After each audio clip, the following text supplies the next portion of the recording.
So, we had this idea. Let's move to NYC and be in one of the greatest cities in the world. So we did. And then a few years later, we had another idea. Let's have a baby. So we did. And then we realised we had to be sure about the foods we fed him. And the products we used on his skin. And then he got his first tooth. We weren't prepared. In a panic, we set out to find the right tools. We'll find the safest and best product without a worry. After all, if you can't get it in New York... It doesn't exist, right? We enthusiastically returned home with the best... and most expensive. ...that Whole Foods had to offer. This will do the trick. Wrong. Massive resistance. Spitting, looks of disgust on his face, firmly closed lips. Not happening. Then we looked a little deeper. The formulation seemed okay, but we found some ingredients that were hard to find safety data for. Then we realised that two problems needed to be solved. One, kids need to love the taste of toothpaste, so they will actually let you brush their teeth. Kids don't care about ingredients.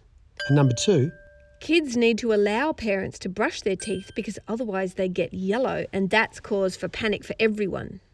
Parents care about ingredients. Then we had another idea. Well, Rachel had an idea.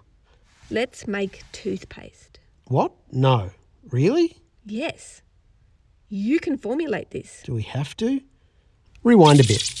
It turns out that I come from a long line of pharmacists. Well, not really a long line. My father is a pharmacist, and I'm a pharmacist. Not really a line at all. And it also turns out that many years before, my father made toothpaste. It was called Jack and Jill, and it was actually started in 1949 by another company. And that's another story. So I look into it. I start developing ideas for formulations. What was safe to use on babies and toddlers? What if they swallowed it?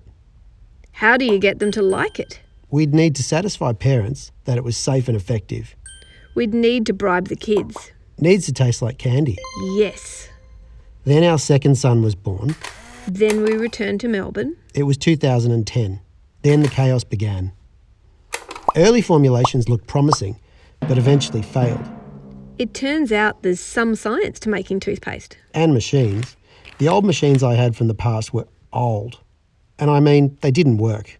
So I did a crash course in toothpaste machine engineering. I bought specialised parts.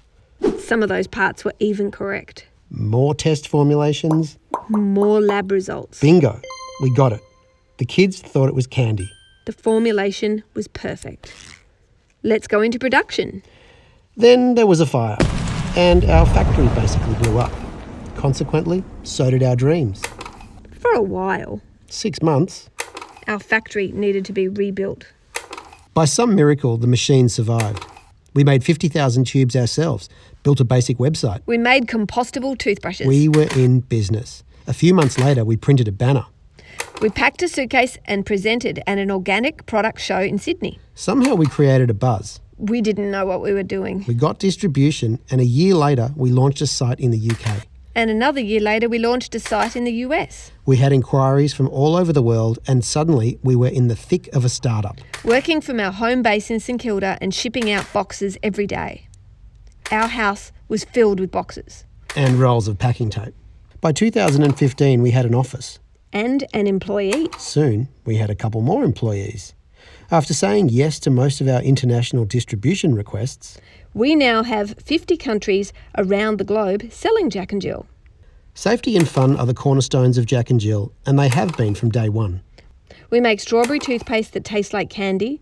We have a toothbrush that sings. We have a picture of a crazy bunny. We have all sorts of fun bath time stuff. And we have a never-ending supply of happy parents and enthusiastic little brushes. We love the early years of having babies. The daily bath time shenanigans are profound and irreplaceable. We're so humbled and grateful to be a part of your bathroom.